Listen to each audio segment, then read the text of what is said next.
Namo tassa bhagavato arahato samma sambuddhassa. Namo tassa bhagavato arahato samma sambuddhassa.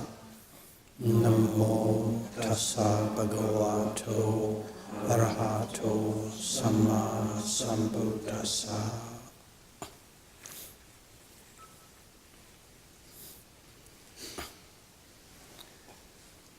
Series A, Dhamma Talk number 10.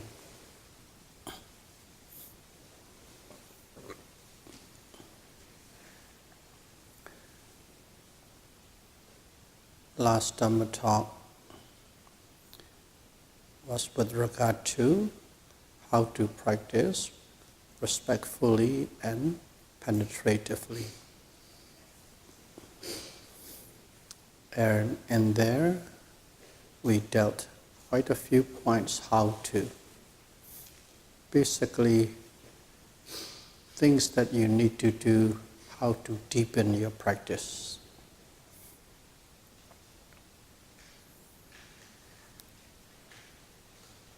First of all, you have to take it seriously and then slow down in all the actions and movements and observe the object closely, intensely, and deeply. Always at the present moment, not before and not after. And while observing, your mind must be inclined to the cessation of all phenomena. In other words, I will observe in such a way I will see the end of each and every object that I am observing. And then also your mind must be inclined so that while you're observing, you would see the ultimate realities. Okay. Not conceptual or apparent reality. If they come across, of course you observe it, but if your mind is inclined to see the ultimate realities, then you will come to see them more. Ultimate realities, to put it in a different way, specific characteristics of the objects you are observing. That's ultimate reality. Specific characteristics of the physical and mental phenomena. And those are the things that you need to, basically how to do it properly and correctly while observing the object. Seriously, intensely, deeply, not superficially. By doing so, you will come to see the specific characteristics of objects along with the cessation of each and every observation of the objects. By doing so, you go quite deep, penetratively into the object of observation to understand its true nature.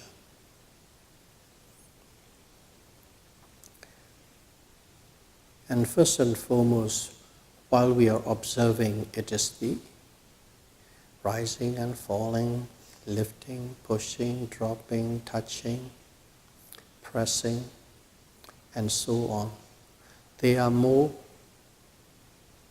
on the rupa, physical phenomenon or physical objects, matter. So while you're observing the matters, the specific characteristics of the matter must be known. And then the next one is Nama, mental phenomenon, mental processes. And in the mental processes, we will zoom into one of the mental phenomenons or one of the Pinchakanda. Okay. They are one Rupat Kanda, in other words, the matter. And there are 4 types of mental grouped under the 5. The first one we want to zoom in is one of them is called Vedana. Vedana in English is called feeling. Okay. Feeling and sensations. That is a very important group or aggregate to observe, because this Vedana is arising all the time. Because as you have the body and the mind, this body, everything is start based on this matter or the body basis. And then body and the mind, and then when they come in contact, okay, mental contact, phassa, whenever it comes into mental contact, this Vedana always arises. This Vedana always arises. The object, whatever that object may be, physical or mental, and the consciousness or the mind. Consciousness or the mind, under a set of condition, under a set of right condition, they come into contact, mental contact. And as soon as they come into contact, this Vedana or feeling arises. Instantly it arises. So in us, in all of us, this Vedana is always arising, because there's contact is all the time it is happening. And whenever there's a contact, we are observing whatever the contact at the present moment is, which means we are observing this Vedana. That's why it is we emphasize on observing Vedana, okay, feeling or sensation.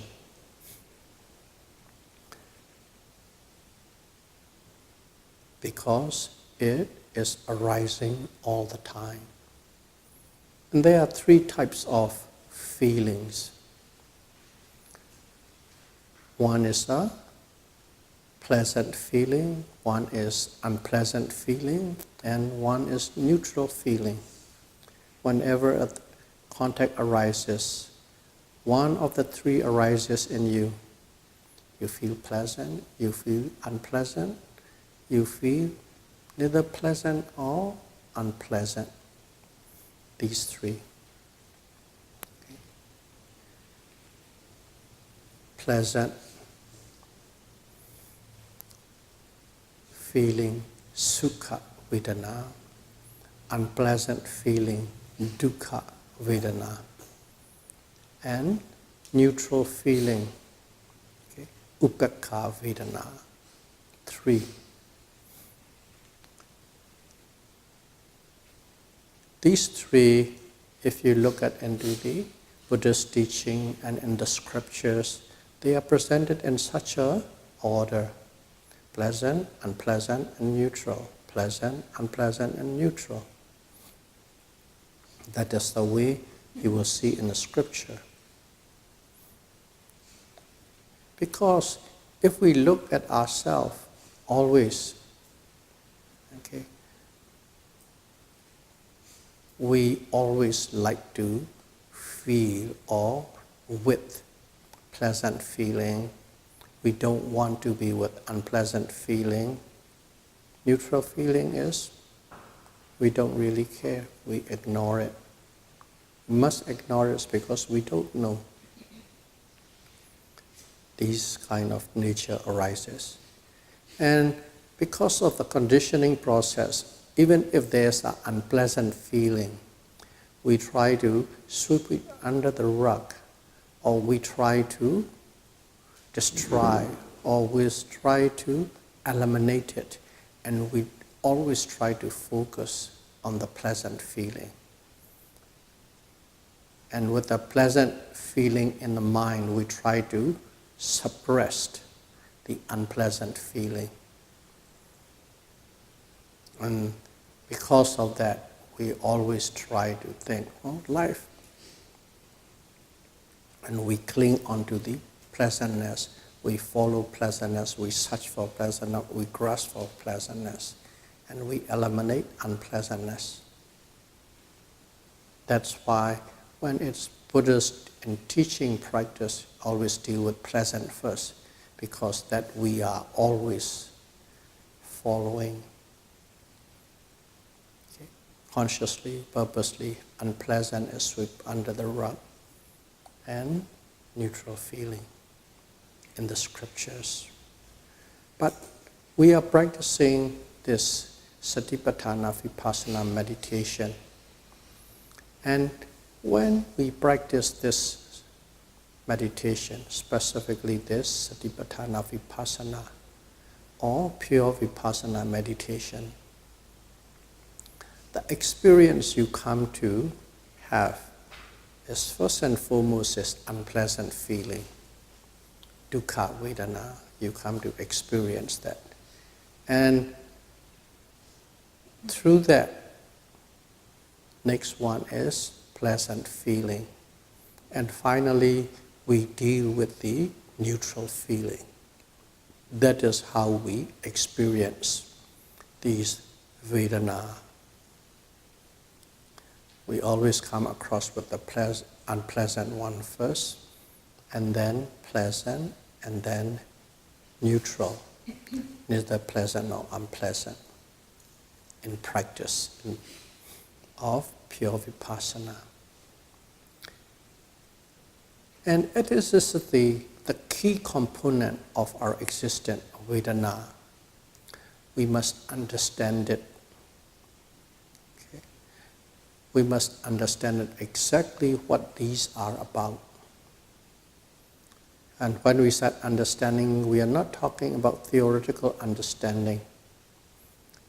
We are talking about experiential understanding.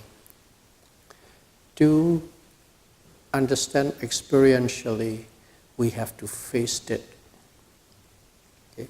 We have to face it face to face. And in other words, to understand means we have to overcome the pull and the push of these Vedana or sensation. Pleasant feelings are always pulling towards it. Unpleasant feelings are always pushing us away from it. Neutral feeling is as we don't exist, as we don't know that it exists, as we are not aware of it, we don't even know how to deal with it. So we are always under the pull and the push of these Vedana. And we dance according to the pull and the push of these feelings. We dance, we act, we speak. So understanding this Vedana means we have to overcome the pull and the push of these feelings. So that is the purpose of our insight meditation in specifically observing Vedana. We have to overcome it. So let's see, we practice. Say you're a beginner, Or you know how to meditate, you go into retreat. You meditate. Of course, we always use the word rising and falling or lifting, pushing, dropping, because that is what we actually are doing and observing. So we use that as an example to explain whatever that we are talking or discussing about. So we practice this, observe rising movement of the abdomen, falling of the movement of the abdomen, sitting, touching, and walking, lifting, pushing, dropping, and so on. And when we slowly the mind settle down, when the mind settle down, first and foremost is we come to understand that what we call you and me, or self, is actually two phenomena. One is the physical phenomenon, one is the mental phenomenon, or you can call it the body and the mind. These two phenomena are in operation. In the earlier Dhamma talks, we've gone through it quite detailed about the first level of insight. Discriminative awareness of nama and rupa. Okay. Mind and matter. Nama rupa paricheda jnana. By settling down, the minds come to understand this self is two phenomena in operation, physical phenomenon and mental phenomenon. And then you keep on practicing, and then let's say your mind settle in deeper and deeper. At that moment you come to understand this physical phenomenon and mental phenomenon, even though they are different, they are related through the principle of cause and effect. Cause and effect. So you begin to understand the causal relationship of the mind and matter. That is a second step or second understanding of mind and matter, or second level of insight. And when you got to the first stage and the second stage, your mind really settled down, quiet down, and it was quite interesting to experience. The body as the body, the mind as the mind. Oh, here is the cause, here is the effect. And you feel so good about yourself, you're proud of it.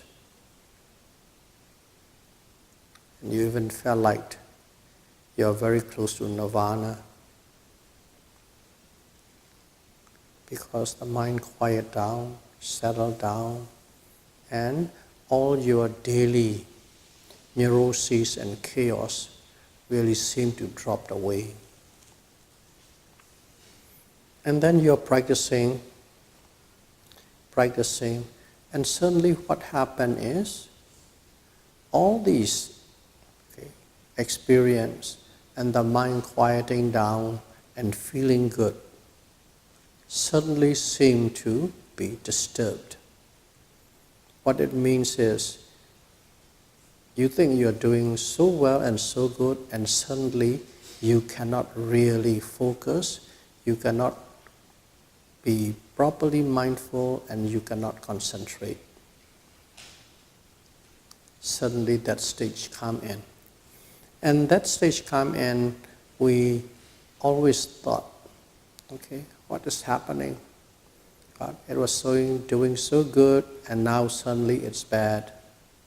We got quite disappointed, we got disturbed. Because after the mind settled down, and suddenly you begin to feel the aches and pains, numbness, tingling, nausea, stiffness, discomfort. Okay, the body you cannot steady, The body seems to rock or sway. All these things.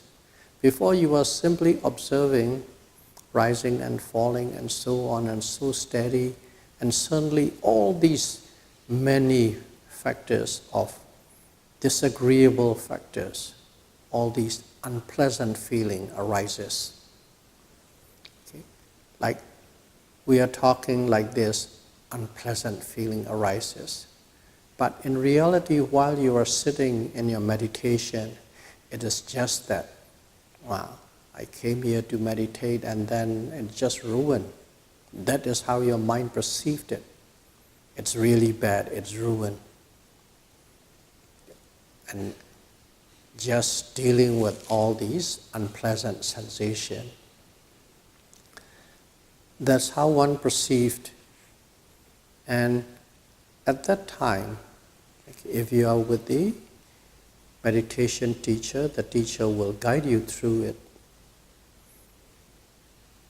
And there's a little bit of a danger in there. Some yogis, someone who doesn't really know in depth about this practice, before his reports are very good and suddenly all these things come in, you can't concentrate, and he doesn't want to or she doesn't want to admit that you can't meditate. You don't really report exactly that. You keep on reporting rising and falling, I see the rising movement, falling movement, and so on. Putting all these little unpleasantness or medium unpleasantness, you sweep under the rug and don't tell the teacher. That is the danger. If you don't tell the teacher don't know, and the teacher won't be able to correct you or pull you through. That's why while you are meditating, or in fact in your life, sincerity is very important. Sincerity, sincere communication can solve all problems if all are willing and with love and kindness. Sincerity, and also sincerity is one of the key factors for the growth and progress of a yogi. So that is the danger. And if you happen not to be able to focus, and if you can't observe and mindful, tell the teacher as it is. That's what's happening, I can't. And in that way, the teachers know and pull you through and guide you through that. So what is happening is, even though we thought we can't meditate, everything is going down, in reality, that is the process of your meditation. That is the path of your meditation. That is the growth of your meditation. After you see insight 1 and insight 2, you are supposed to see and experience these things which represent as if you cannot meditate and concentrate anymore. That is the path that you have to go through. And when you begin to experience these things, it is said you are at the beginning of the third insight. But one thing is, you have to understand in such a manner. Such a manner is, actually, I am experiencing unpleasant feeling.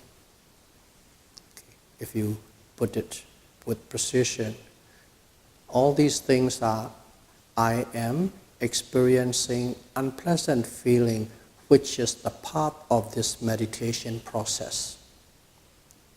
You have to understand that way.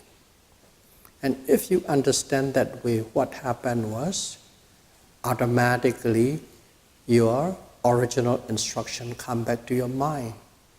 What is your original instruction?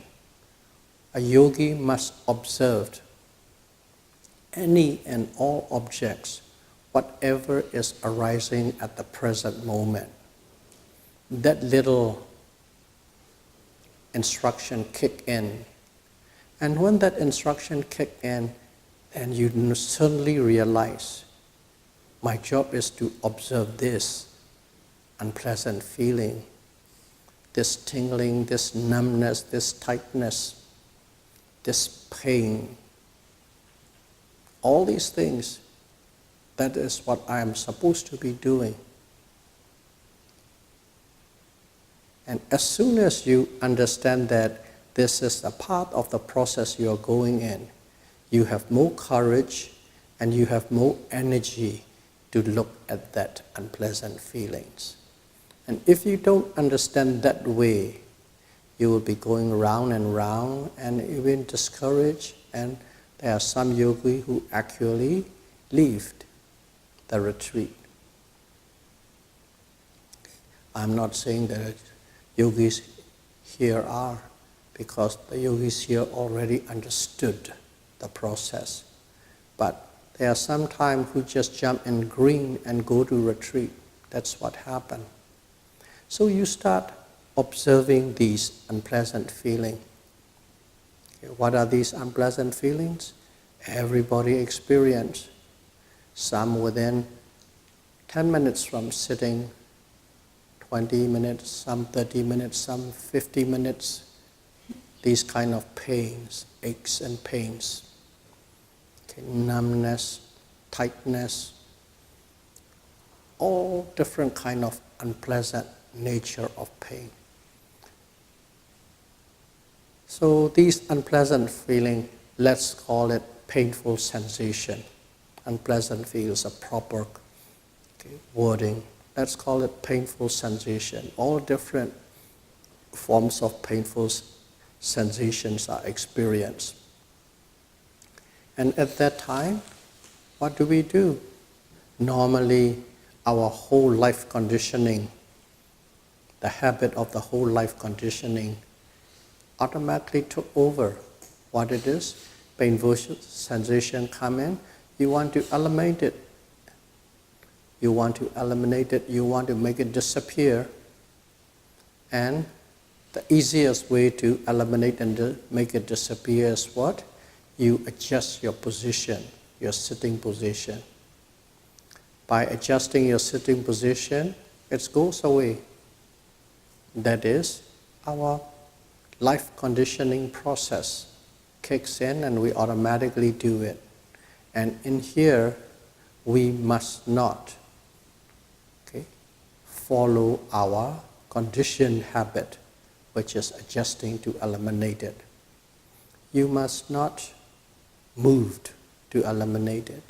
Because if you truly want to understand what this painful feeling or painful sensation is, without facing it, you won't understand. By adjusting it, you eliminate it, there's nothing you will not understand. That's the reason it's being instructed not to change or adjust your position. Then painful sensation arise, you come face to face these painful sensation. And then you're facing painful sensation. Okay. There are different people relate to it in a different way. In general, it falls under 3 types. One is simply you want it to go away. You want it to disappear. Okay. When you say you want this painful sensation to go away and disappear, what you are really saying is, I don't want this unpleasant feeling, I want a pleasant feeling. You're yearning for the pleasant feeling. You're yearning for the pleasant feeling. Because of that yearning, you basically adjust. That's one way. But if you are observing that feeling with yearning for a pleasant feeling to arise, for this to disappear and then pleasant, nice little states appear, that means you have a desire. You have a greed, you have a craving for the pleasant feeling, comfortable feeling. You are yearning, you are craving for comfort. When you are yearning and craving for comfort, what does it mean? In terms of words, that's lobha, desire. Lobha is what? One of the kilesa. We are always attacked by three types of kilesa. One is lobha, craving or wanting. Another one is dosa, aversion, hatred or ill will. And the third one is moha, ignorance or not knowing or delusion. These three are called three kilesa, and they are always constantly attacking us at all time. And our actions are always influenced by these three. In other words, it's a different presentation. Remember earlier we used the word push and pull. Pull means craving. You pull things that you like towards you, pleasant things. Push means you push away unpleasant things away from you. That's dosa. Pull is lobha, push is dosa. And then not knowing, deluded state is called ignorance, moha, these three. So in here, as soon as you wish this painful sensation to go away, it means you want or you are, your observation, your mental state is associated with lobha. And our job is to totally uproot this lobha or greed or craving. As our job is to uproot it, and our observation is with this craving, you can tell what the result will be. You will never see the true nature of Dhamma. You will never see the true nature because your observation are associated with craving. So that is one type. And another is you're observing. You're observing and, I have to overcome this, I have to understand, I have to know this. But one thing was, your mind think in such a way, I have to overcome it, and there are some people, they really want to succeed, and they really want to show, I can. Okay, people with strong will, I can. And what they do was, I am going to eliminate this painful sensation face to face, and I'm going to fight it like war. If I could in one sitting, if I could in one day, if I could within this retreat, I will overcome this painful sensation. And you observed intensely because of the strong will, not giving up. You do everything you have. You tighten your muscle, you tighten your jaw, you clench your fist, your hands propped up, push, your muscles are tense. Your whole body is like a really extremely tense block of muscle because you're fighting that painful sensation. To do that, you master everything, both physical and mental, to fight it. And when you do that way, what means is you are actually pushing that painful sensation away. In other words, you are angry at this painful sensation. You have the aversion towards that painful sensation. This angry and aversions are what? Dosa. Dosa. So your every observation is associated with dosa. And if your observation are associated with dosa, how can one find the Dhamma? You can't find the true Dhamma. So if you observe that way, that is also not the correct way. The first way, wishing and yearning for the comfort zone to come in, that's also not the correct way.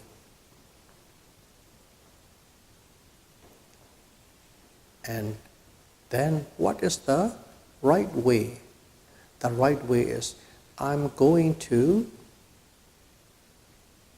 face this painful sensation so that I can understand its true nature. What is this pain? What is this Vedana about? Dukkha Vedana about? I have to understand it.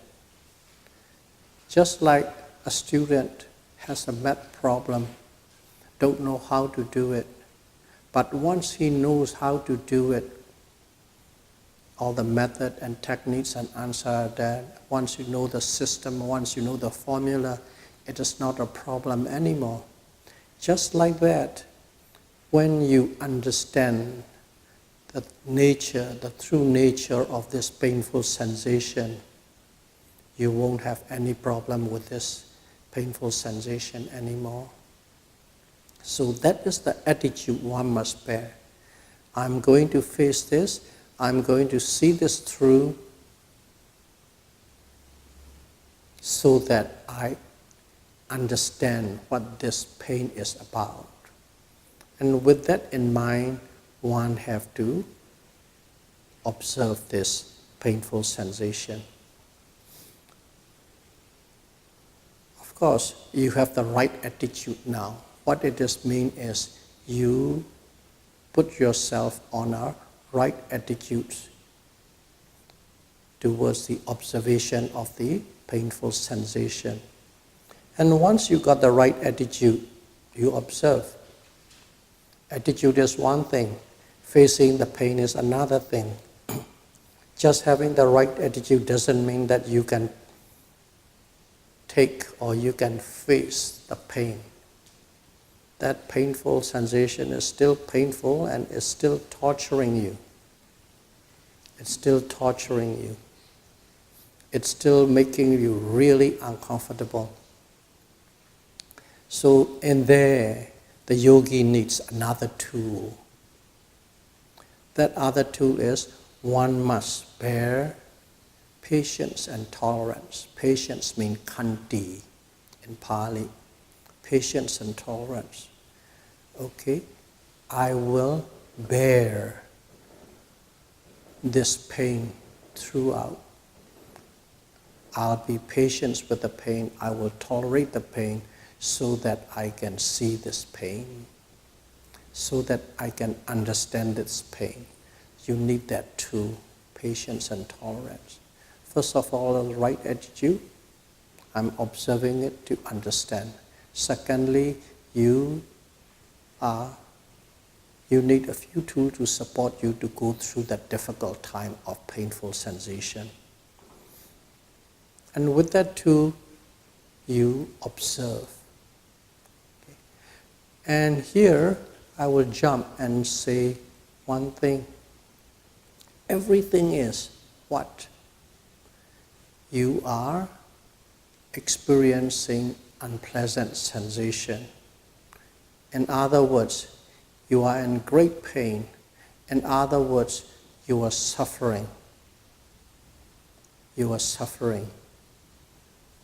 Okay. Everything is suffering. What is that suffering in Pali? Dukkha. That suffering that you are going through is called dukkha. And this dukkha, you are actually experiencing it.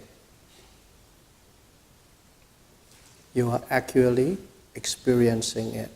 From what?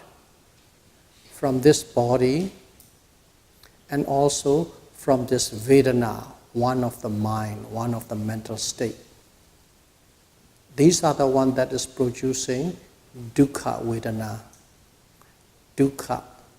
In other words, this body and this mind is dukkha.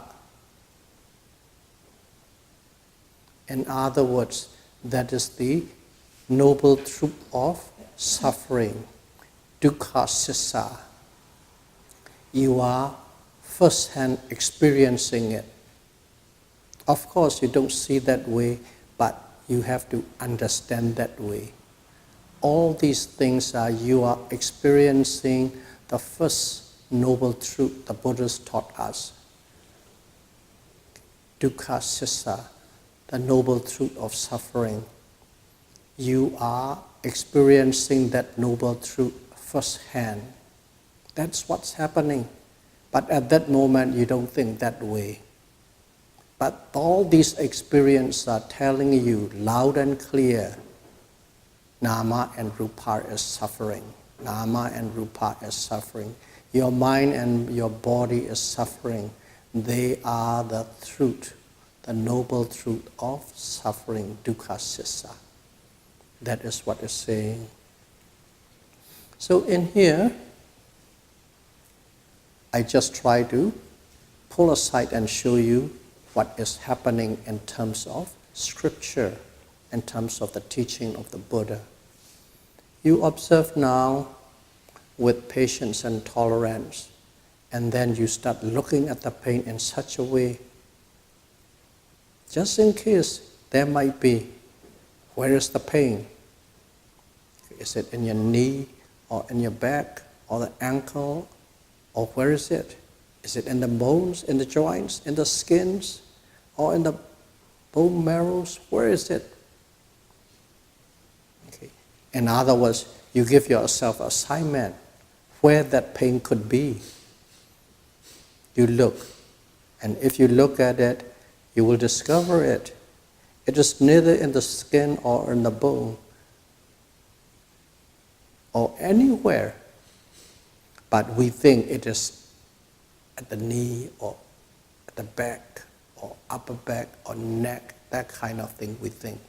But when you really pierce through it, let's say it is at the lower back, pierce through,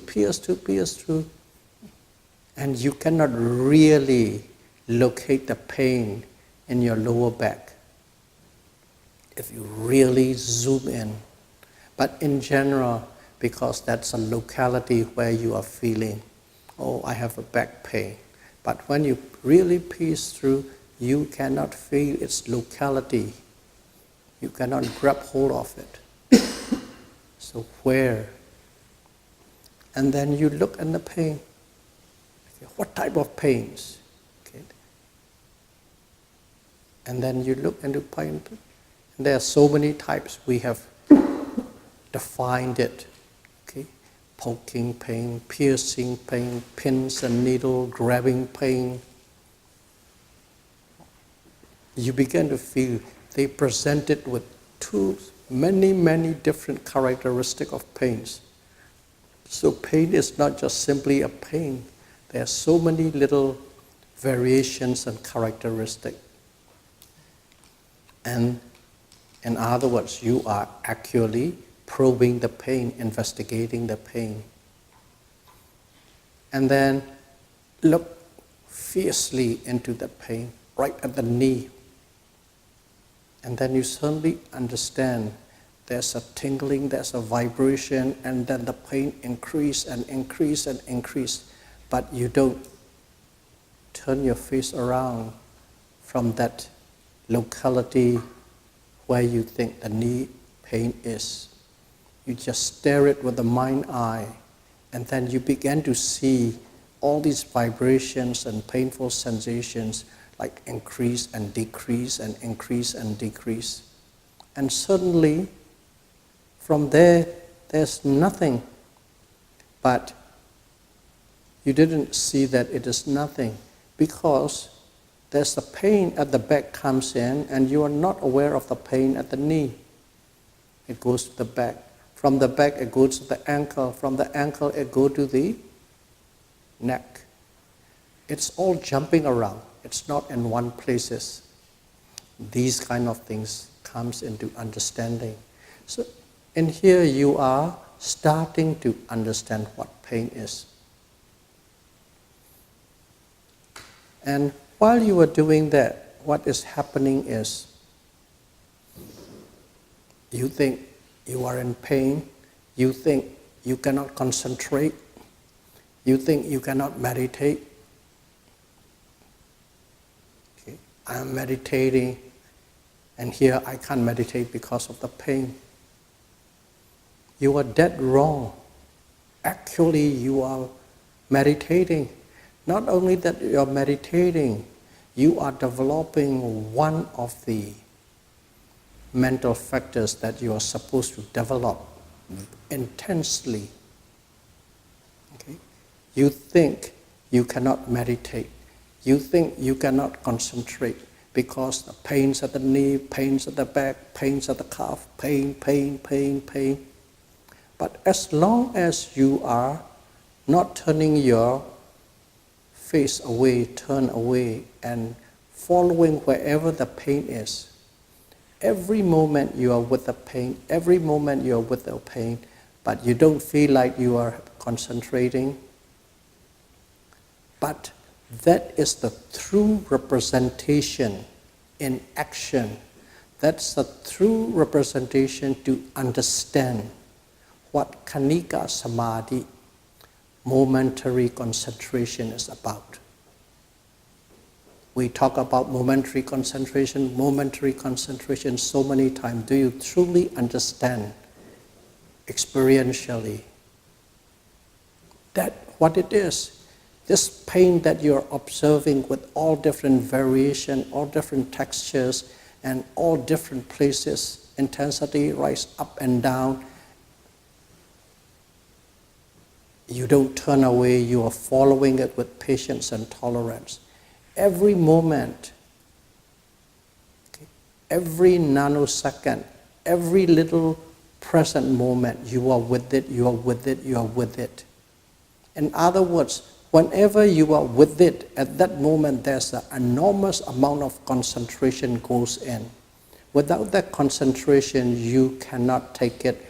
Without that concentration, you do not understand it. You cannot be with it. But you are with it all the time, wherever it moves, wherever it changes. Because the pain is like a magnet. It attracts you. You can't run away. And every nanosecond, you are developing enormous energy of Khanika Samadhi, momentary concentration. Now you can truly understand what momentary concentration means. And if you are observing that pain for 15 minutes, your concentration is unbroken and become more and more and more powerful. And when it's become powerful, you begin to see the pain in a different way.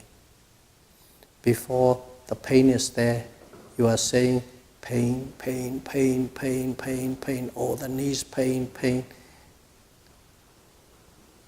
You might be saying for the pain for about 20 times, but the pain is still there.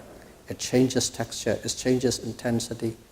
But suddenly you just say, when that concentration develops higher and higher, you say pain, 3-4 times, suddenly that pain disappears and goes to another place. Pain disappears. And you keep doing it, and suddenly the pain pops up. You just go there, pain. Okay? Pain means you just zoom into that pain locality where you think it is. At that moment, as soon as you look at it, that pain's gone. There's another pain come and you observe it. In other words, more like a dragon staring at it. You just stare at the pain. That pain's gone. Another pain comes, stare at it, pain, and actually gone. You can see the disappearance of pain. You can see and you can feel the gaps with no pain. There's a moment with the pain, and there's a moment without pain, and there's a moment with the pain, and as soon as you stare at it, there's a moment without pain. That's the way it comes in. And if you keep on observing later, what happens is this pain arises, but as soon as you see it, that pain disappears. And the rapid succession of the appearance of pain is in such a speed, and your observation is such a great speed. The instant they appear, it simply disappears. The instant it appears, they simply disappear. Pain is appearing, but your observation and concentration is so strong, they simply disappear and disappear and disappear and disappear. Which means you are not suffering from pain anymore. Which means you have overcome the pain. But to be able to overcome it, you need that great tolerance and patience, and without yielding, you are constantly face the pain. At that moment, you know there's the pain, but that pain is no more a suffering to you anymore. You simply know they disappear, but you exist. In a practical field level, at that moment, what you are experiencing is simply super speed vibration. These pains converted into vibration. These vibrations are disappearance of the pain, disappearance of the pain, disappearance of the pain. You don't feel the torture or painful sensation of this dukkha vedana. You truly understand this is a super speed vibration. You understand as a vibration. That is the point. That is the moment you have overcome the pain. In such a fashion, one has to observe. And if you can observe up to that level, that means you have traveled your path halfway. You have overcome, you have reached halfway of your journey. Because you are seeing the successive disappearance of the pains. Disappear, disappear, disappear. What does it mean? They are not permanent. What does it mean? It is called anicca. The first one, you understand dukkha. Now suddenly you truly understand what anicca means, impermanence means, or state of flux. That is how one needs to observe. If you observe that way, you are observing respectfully and penetratively. With that, we are going to conclude today, and we'll carry on furthermore into this unpleasant sensation, and then pleasant sensation, and the neutral sensation in the next talk. May all of you be able to practice Satipatthana Vipassana meditation precisely and correctly, and may you be able to overcome unpleasant sensation as soon as possible. Sadhu, sadhu, sadhu. Buddham pujemi.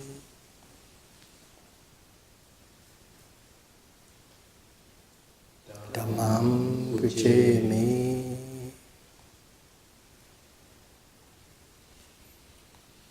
Sangham pujemi.